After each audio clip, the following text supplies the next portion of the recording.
하나님 감사합니다. 우리를 하나님 백성으로 택하시고 자녀 삼아주시고 하나님의 일을 맡기시고 동역자로 삼아주시니 감사드립니다. 당연한 것이라 생각해 왔는데 가만히 생각해 보니 이 부족하고 죄 많은 사람인데 하나님 뜻과 반대로 살아갈 때가 더 많은 못난 사람인데 피조물에 불과한 존재들인데 창조주 하나님 곁으로 세우시고 나와 함께 일하자 하시는 그 놀라운 초대와 은혜에 감사드립니다.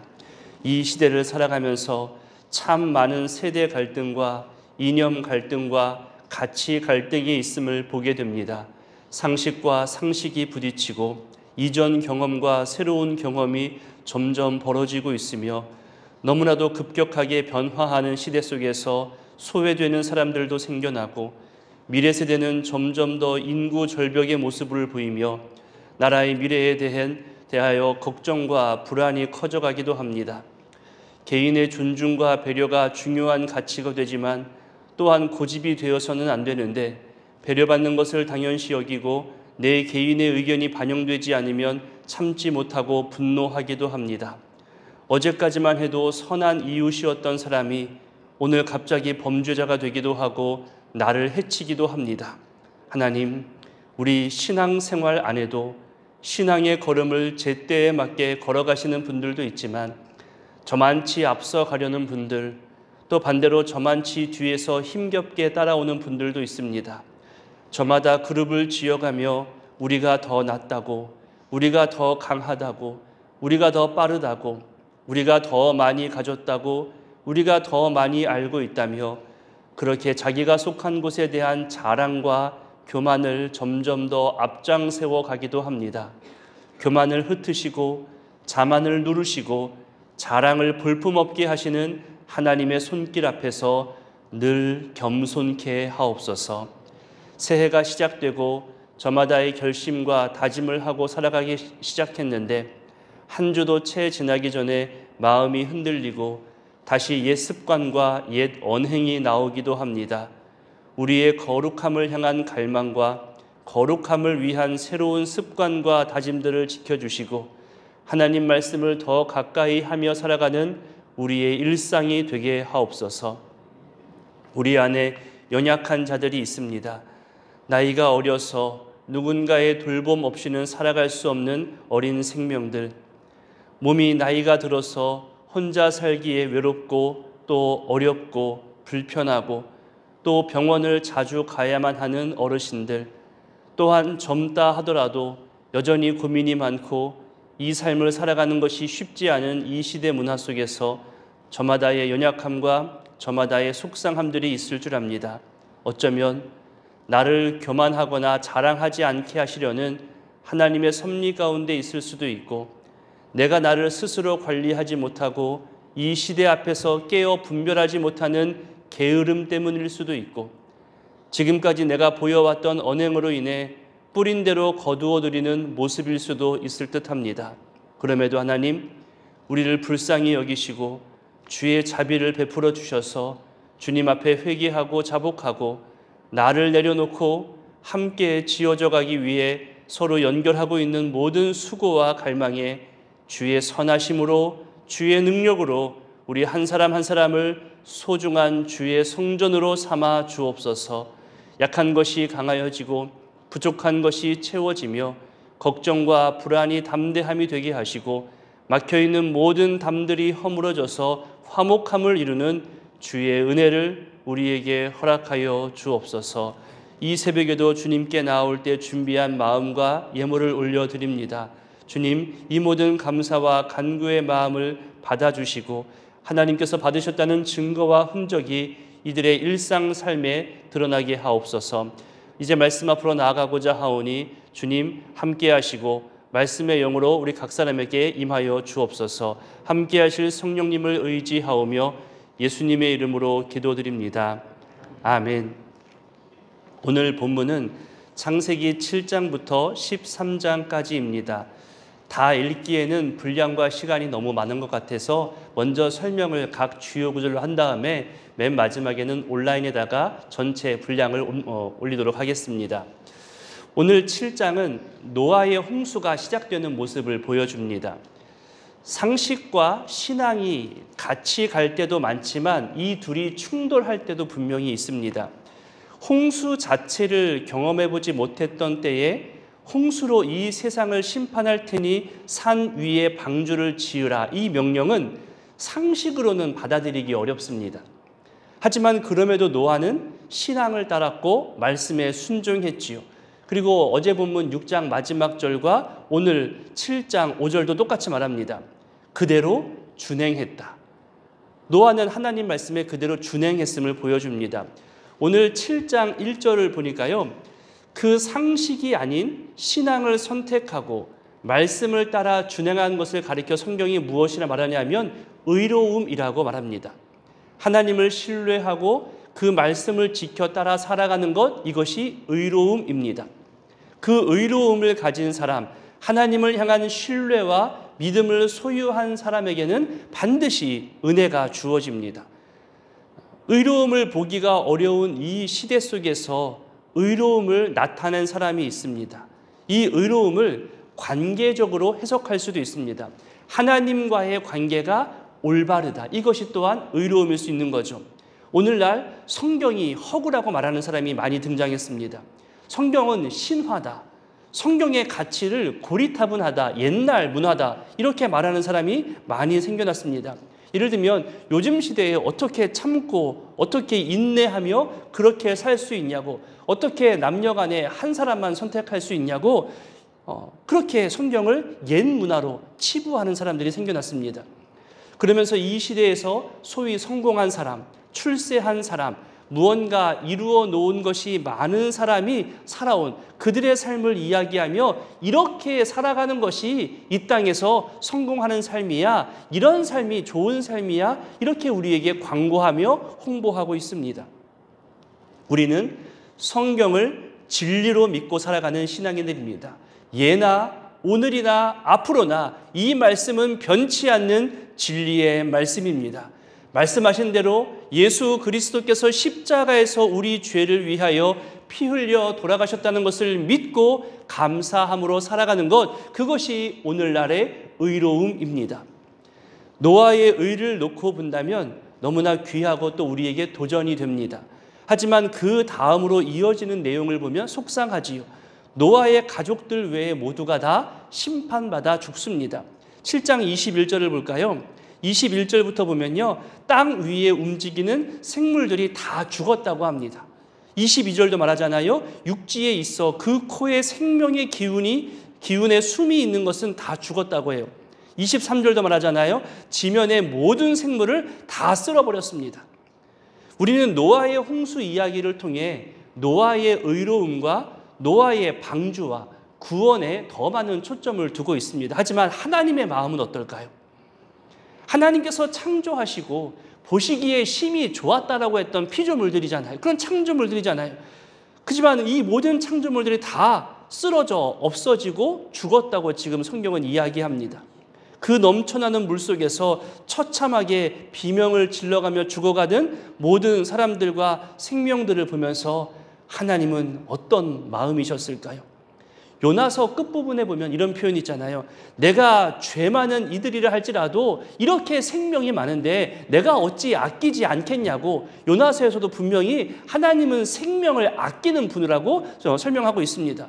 그러니 하나님이 무정하다, 무자비하다 이렇게 말할 수 없습니다. 심판은 인간의 잘못 때문에 이루어진 겁니다. 분명 어제 본문에서도 생육하고 번성하고 이 땅을 잘 관리하라, 창세기 초반부터 말했잖아요.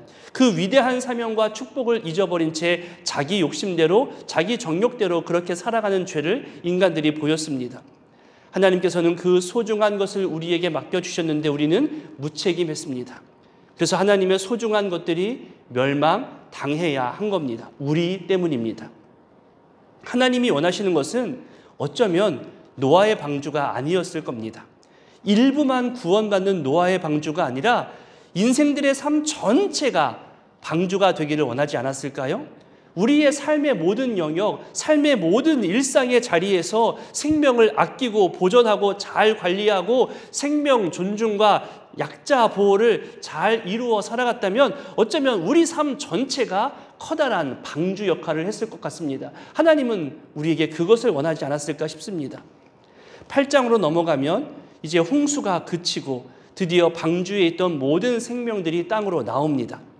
그 첫걸음, 정말로 모든 생명이 다 죽고 다시 새로운 역사를 써나가는 그 처음을 예배로 시작합니다. 20절부터 그 내용이 나오는데 노아는 어떤 마음이었을까요? 8장 20절을 보면요, 여러분은 이와 비슷한 경험이 없으신가요?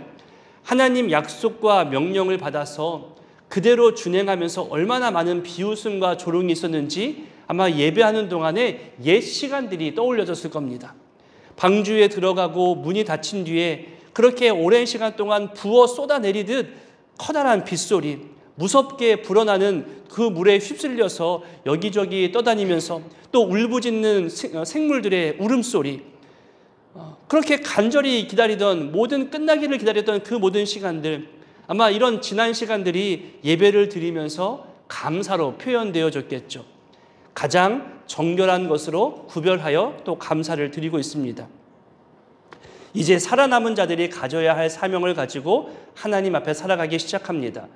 그리고 하나님은 사람이 실수하고 하나님을 멀리하는 것을 분명히 경험했음에도 불구하고 다시금 사람을 부릅니다. 사람에게 소망을 가지고 사람에게 기대를 가지십니다. 노아에게 복을 주시고 생육하고 번성하라 하십니다. 8장 17절, 9장 1절, 9장 7절에서 똑같이 아담에게 주셨던 사명과 축복을 그대로 전하시고 있습니다.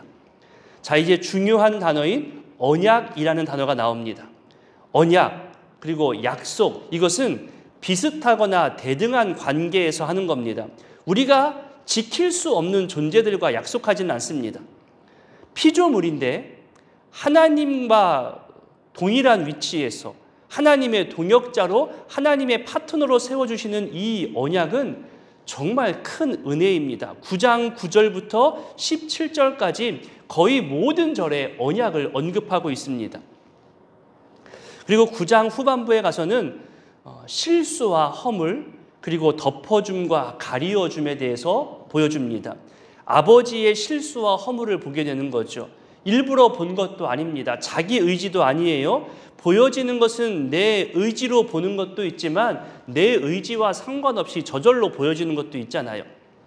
상대방의 연약함과 실수를 발견했을 때 여러분 어떻게 하십니까? 여러분, 이 반응이 중요해요. 노아는 오랜 시간 말씀에 순종하고 준행하여서 가족 모두에게 구원을 준 구원의 통로입니다. 가족들에게는 생명의 은인인 거죠. 그러니 아들들은 노아를 바라볼 때 아버지 이상의 존재로 바라볼 수밖에 없습니다. 그런데 아버지가 지금 실수했습니다. 그 허물을 다른 사람에게 말하며 아버지의 실수를 전하는 겁니다. 아무런 조치도 없이 밖으로 나가죠. 그리고 알린 거예요. 이것이 우리 모습입니다. 부모의 작은 허물과 실수조차 부끄러워하며 우린 멀리할 때가 많습니다.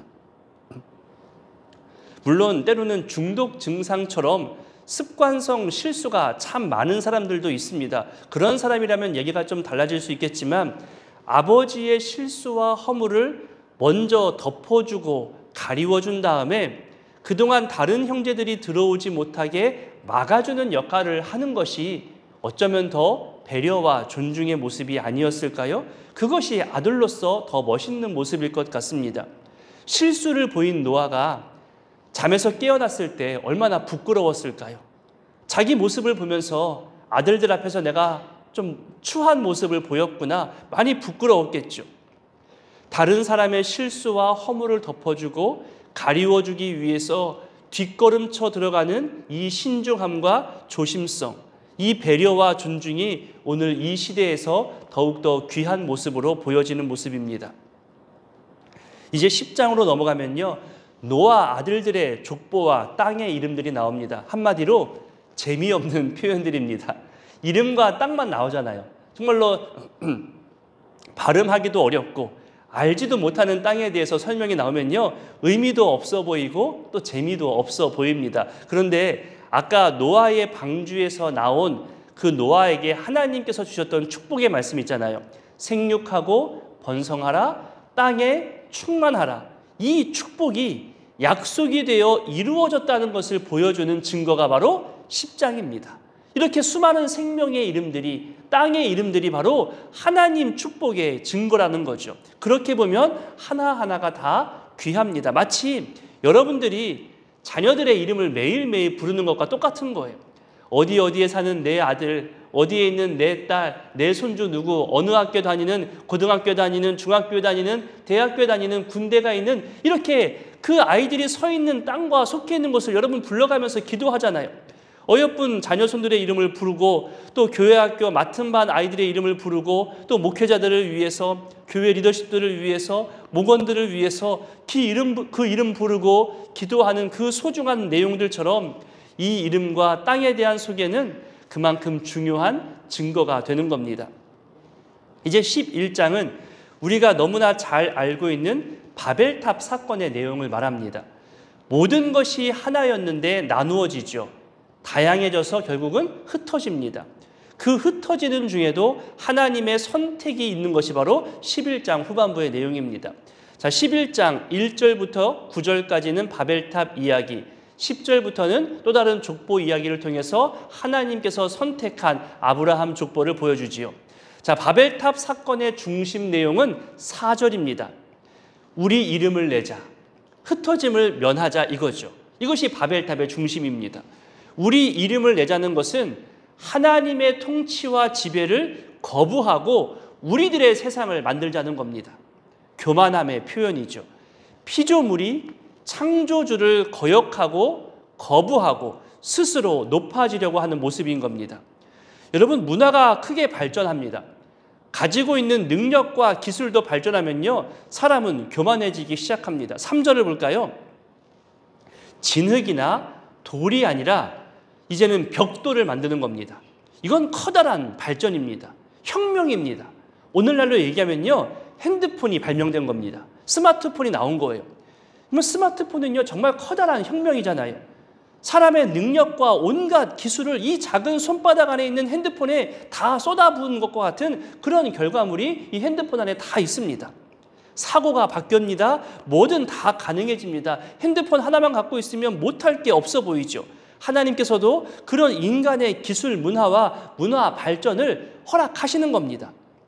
그러나 우리 인간의 마음 중심이 우리 이름을 내자, 이렇게 지금 표현된 거잖아요.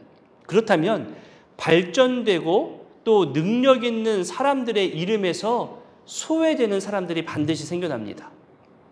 자신의 이름을 낼 수 없는 연약한 이웃들을 강한 사람들이 빼겠다는 겁니다. 우리 이름을 내자는 그 말에는 능력 있는 사람의 이름을 내자, 앞장서 있는 사람들의 이름을 내자, 저기 뒤처져 있는 사람들의 이름은 빼자, 무시하자, 소외하자, 이 말인 겁니다. 못 쫓아오면 버리겠다는 거예요. 성경은 어느 곳에서든지요, 우리에게 강조하는 커다란 하나님의 뜻이 나옵니다. 바로 하나님 사랑, 이웃 사랑, 생명 존중, 약자 보호. 이것이 성경 전체에 흘러가는 큰 흐름입니다. 그러나 바벨탑은 하나님을 향한 교만의 표시이고 약한 이웃에 대해 소외하겠다는 그런 표현이 담겨 있는 겁니다. 그래서 하나님은 흩으신 겁니다. 이제 11장 후반부터 족보가 나오면서 아브라함 이야기가 시작합니다. 몇 주 전 주일에 살펴본 것처럼 아브라함의 믿음에 대해서 우리는 12장 본문으로 살펴보았습니다. 이제 13장을 넘어가면 가나안에서 풍요롭게 번성한 아브라함과 롯이 좌와 우로 나뉘어져 떠나는 내용이 나오잖아요. 자식과도 같았던 롯이 떠납니다. 네가 좌하면 내가 우하겠다. 네가 우하면 내가 좌하겠다. 그렇게 좌와 우 중에 하나를 선택해서 둘이 갈라섭니다. 보십시오. 하나님께서는 조카 롯이 떠나고 나서 그 공허한 마음, 그 빈자리, 그 외로운 자리에 하나님이 찾아오셔가지고요, 좌와 우가 아니라 동서남북을 보여주셨습니다. 여러분, 양보는 손해보는 것 같아도요, 하나님은 그 양보 뒤에 더 많은 것을 담아서 갚아주십니다. 신앙의 결단은 하나님의 가치를 붙잡은 양보는 하나님이 반드시 헤아리시고 더 큰 것으로 갚아주시는 모습을 우린 지금 보고 있는 겁니다. 여러분, 오늘 이 7장부터 13장까지의 본문 말씀을 쭉 한번 봤습니다. 어떤 말씀이 여러분 귓가와 마음속에 더 깊이 들어왔는지 한번 생각해 보십시오. 오늘 말씀으로 기도하실 때에 허물을 덮어주는 배려와 존중을 생각하며 우리 일상에 허물과 배려와 존중이 가득하게 되기를 기도해 주셨으면 좋겠습니다. 특별히 바벨탑 사건 이야기를 통해서 하나님을 향한 교만도 물론 우리가 생각해야겠지만 연약한 이웃을 향한 소외도 배제도 이 바벨탑 안에 들어가 있구나 생각하면서 우리 옆에 소외된 사람들, 연약한 이웃을 생각하며 또한 기도해 주시길 바랍니다. 하나님 사랑, 이웃 사랑, 그리고 생명 존중과 약자 보호로 거룩한 공동체를 만들어가는, 또 함께 지어져가는 그런 공동체를 만들어가는 기도 제목으로 기도해 주셨으면 좋겠습니다. 함께 주기도문으로 기도하겠습니다. 하늘에 계신 우리 아버지, 아버지 이름을 거룩하게 하시며 아버지의 나라가 오게 하시며 아버지의 뜻이 하늘에서와 같이 땅에서도 이루어지게 하소서. 오늘 우리에게 일용할 양식을 주시고 우리가 우리에게 잘못한 사람을 용서하여 준 것 같이 우리 죄를 용서하여 주시고 우리를 시험에 빠지지 않게 하시고 악에서 구하소서. 나라와 권능과 영광이 영원히 아버지의 것입니다. 아멘. 7장. 여호와께서 노아에게 이르시되 너와 내 온 집은 방주로 들어가라. 이 세대에서 내가 내 앞에 의로움을 내가 보았음이니라. 너는 모든 정결한 짐승은 암수 7씩, 부정한 것은 암수 2씩을 내게로 데려오며 공중의 새도 암수 7씩을 데려와 그 씨를 온 지면에 유전하게 하라. 지금부터 7일이면 내가 40주야를 땅에 비를 내려 내가 지은 모든 생물을 지면에서 쓸어버리리라. 노아가 여호와께서 자기에게 명하신 대로 다 준행하였더라. 홍수가 땅에 있을 때에 노아가 600세라. 노아는 아들들과 아내와 며느리들과 함께 홍수를 피하여 방주에 들어갔고 정결한 짐승과 부정한 짐승과 새와 땅에 기는 모든 것은 하나님이 노아에게 명하신 대로 암수 2씩 노아에게 나와 방주로 들어갔으며 7일 후에 홍수가 땅에 덮이니 노아가 600세 되던 해 둘째 날 곧 그달 11의 날이라. 그날에 큰 기품의 샘들이 터지며 하늘의 창문들이 열려 40주야를 비가 땅에 쏟아졌더라. 곧 그날에 노아와 그의 아들 셈, 함, 야벳과 노아의 아내와 세 며느리가 다 방주로 들어갔고 그들과 모든 들짐승이 그 종류대로, 모든 가축이 그 종류대로, 땅에 기는 모든 것이 그 종류대로, 모든 새가 그 종류대로, 무릇 생명의 기운이 있는 육체가 둘씩 노아에게 나와 방주로 들어갔으니 들어간 것들은 모든 것의 암수라. 하나님이 그에게 명하신 대로 들어가며 여호와께서 그를 들여보내고 문을 닫으시니라. 홍수가 땅에 40일 동안 계속된지라. 물이 많아져 방주가 땅에서 떠올랐고 물이 더 많아져 땅에 넘침에 방주가 물 위에 떠다녔으며 물이 땅에 덩 넘침에 천하의 높은 산이 다 잠겼더니 물이 불어서 15규빗이나 오르니 산들이 잠긴지라. 땅 위에 움직이는 생물이 다 죽었으니 곧 새와 가축과 들짐승과 땅에 기는 모든 것과 모든 사람이라. 육지에 있어 그 코에 생명의 기운에 숨이 있는 것은 다 죽었더라. 지면의 모든 생물을 쓸어버리시니 곧 사람과 가축과 기는 것과 공중의 새까지라. 이들은 땅에서 쓸어버림을 당하였으되 오직 노아와 그와 함께 방주에 있던 자들만 남았더라. 물이 150일을 땅에 넘쳤더라. 8장. 하나님이 노아와 그와 함께 방주에 있는 모든 들짐승과 가축을 기억하사 하나님이 바람을 땅 위에 불게 하심에 물이 줄어들었고 기쁨의 샘과 하늘의 창문이 닫히고 하늘에서 비가 그치매 물이 땅에서 물러가고 점점 물러가서 150일 후에 줄어들고 일곱째 달 곧 그달 11의 날에 방주가 아라랏 산에 머물렀으며 물이 점점 줄어들어 열째 달 곧 그달 초 하룻날에 산들의 봉우리가 보였더라. 40일을 지나서 노아가 그 방주에 는 창문을 열고 까마귀를 내놓음에 까마귀가 물이 땅에서 마르기까지 날아 왕래하였더라. 그가 또 비둘기를 내놓아 지면에서 물이 줄어들었는지를 알고자 하매 온 지면에 물이 있으므로 비둘기가 발붙일 곳을 찾지 못하고 방주로 돌아와 그에게로 오는지라. 그가 손을 내밀어 방주 안 자기에게로 받아들이고 또 7일을 기다려 다시 비둘기를 방주에서 내놓음에 저녁 때에 비둘기가 그에게로 돌아왔는데 그 입에 감람나무 새 잎사귀가 있는지라. 이에 노아가 땅에 물이 줄어든 줄을 알았으며 또 7일을 기다려 비둘기를 내놓음에 다시는 그에게로 돌아오지 아니하였더라. 601년 첫째 달 곧 그달 초 하룻날에 땅 위에서 물이 거친지라. 노아가 방주 뚜껑을 제치고 본즉 지면에서 물이 거쳤더니 둘째 달 21의 날에 땅이 말랐더라. 하나님이 노아에게 말씀하여 이르시되 너는 내 아내와 내 아들들과 내 며느리들과 함께 방주에서 나오고 너와 함께한 모든 혈육 있는 생물 곧 새와 가축과 땅에 기는 모든 것을 다 이끌어내라. 이것들이 땅에서 생육하고 땅에서 번성하리라 하시매 노아가 그 아들들과 그의 아내와 그 며느리들과 함께 나왔고 땅 위의 동물 곧 모든 짐승과 모든 기는 것과 모든 새도 그 종류대로 방주에서 나왔더라. 노아가 여호와께 제단을 쌓고 모든 정결한 짐승과 모든 정결한 새 중에서 제물을 취하여 번제로 제단에 드렸더니 여호와께서 그 향기를 받으시고 그 중심에 이르시되 내가 다시는 사람으로 말미암아 땅을 저주하지 아니하리니 이는 사람의 마음이 계획하는 바가 어려서부터 악함이라. 내가 전에 행한 것 같이 모든 생물을 다시 멸하지 아니하리니 땅이 있을 동안에는 심음과 거둠과 추위와 더위와 여름과 겨울과 낮과 밤이 쉬지 아니하리라. 9장. 하나님이 노아와 그 아들들에게 복을 주시며 그들에게 이르시되 생육하고 번성하여 땅에 충만하라. 땅의 모든 짐승과 공중의 모든 새와 땅에 기는 모든 것과 바다의 모든 물고기가 너희를 두려워하며 너희를 무서워하리니 이것들은 너희의 손에 붙였음이니라. 모든 산동물은 너희의 먹을 것이 될지라. 채소같이 내가 이것을 다 너희에게 주노라. 그러나 고기를 그 생명되는 피째 먹지 말 것이니라.